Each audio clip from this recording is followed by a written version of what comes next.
Hello everyone, I am your teacher for this question. Let me explain this question to you now.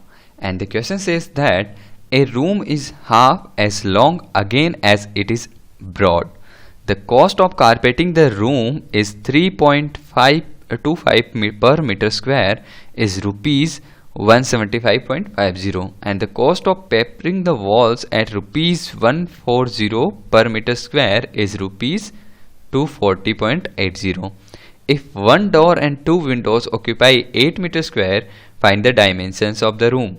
हमें क्या दिया गया है कि हमें ये पहले तो एक स्टेटमेंट दिया गया है कि a room is half as long again as it is broad and the cost of carpeting the room is rupees 3.25 per metre square.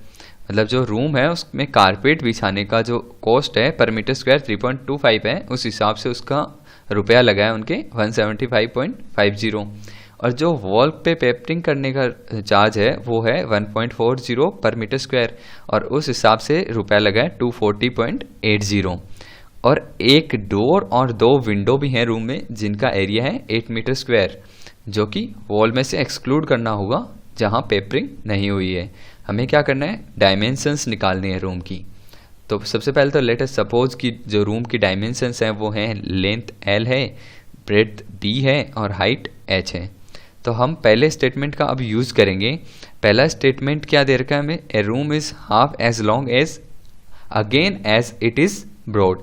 तो जो लेंथ होगी, लेंथ क्या हो जाएगी, लेंथ हो जाएगी b प्लस p/2 क्योंकि इसने क्या क्या कहा है, half as long again as it is broad. तो ये क्या हो जाएगा 3b/2 हो जाएगा. अब क्या होगा कि जो एरिया होगा इस रूम का वो क्या हो जाएगा, जो जहां हम कारपेट करेंगे यानी कि जो फ्लोर का एरिया होगा वो क्या हो जाएगा, length into breadth that is area of floor. तो ये लेंथ इनटू ब्रेड्थ करेंगे और लेंथ की वैल्यू हम ये रखें तो ये क्या हो जाएगा 3b/2 multiplied by b that is equal to 3b²/2. अब जो फ्लोर पे कारपेटिंग की कॉस्ट है वो है 3.25 पर मीटर स्क्वायर. तो हम उसको इस एरिया से मल्टीप्लाई करें तो रेट आ जानी चाहिए. तो क्या हो जाएगा, रेट ऑफ कारपेटिंग, रेट तो ये है, rate is 3.25 multiplied by area that is 3b²/2 is equal to क्या होना चाहिए, कॉस्ट होनी चाहिए और कॉस्ट हमें दे रखी है 175.50. तो इस हिसाब से b² क्या हो जाएगा, b² हो जाएगा 175.50 multiplied by 2 upon 3.25 multiplied by 3. तो ये क्या हो जाएगा, ये हो जाएगा 36 और यहां से हमें मिल जाएगा b इज इक्वल टू 6. तो b 6 है तो l क्या हो जाएगा, l is 3b/2 that is 9. Length क्या आ गई 9 मीटर आ गई और b ब्रेड्थ क्या आ गई 6 मीटर आ गई. अब हमें क्या निकालना है, हाइट और निकालनी है. तो हाइट निकालने के लिए हम क्या करेंगे कि जो चारों दीवारों पे जो क्या होगा पेपरिंग होगा तो वो चारों दीवारों पे होगा. तो एरिया ऑफ ऑल सरफेसेस क्या हो जाएगा, एरिया ऑफ सरफेस लिख लेते हैं, वो हो जाएगा 2 times L plus B into H. यही तो होता है चारों दीवारों का सरफेस एरिया. तो इज इक्वल टू ये क्या हो जाएगा, हमें क्या दिया गया है, लेंथ हमें पता है 9 है और ब्रेड्थ हमें पता है 6 है और h हो जाएगा और ये मीटर स्क्वायर में आएगा. तो ये क्या हो जाएगा 9 + 6 15 2 जा 30. तो ये हो गया 30h मीटर स्क्वायर हो गया एरिया ऑफ सरफेस. लेकिन हमें क्या दिया गया है कि एक डोर और दो विंडो है उनका एरिया है 8 मीटर स्क्वायर जहां पे पेपरिंग नहीं होगी.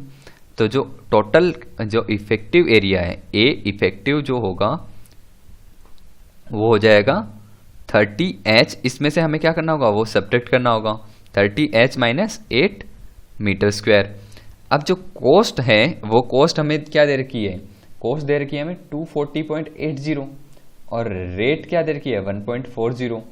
तो उससे रेट से जब हम इस एरिया को मल्टीप्लाई करेंगे तो हमारे पास क्या आ जाना चाहिए कोस्ट आ जाना चाहिए। तो 1.40 multiplied by 30h minus 8 is equal to क्या होना चाहिए, 240.80। तो यहाँ से हमें क्या मिलेगा, 30h is equal to 240.80 upon 1.40 और माइनस 8 इधर जाएगा तो क्या हो जाएगा, +8।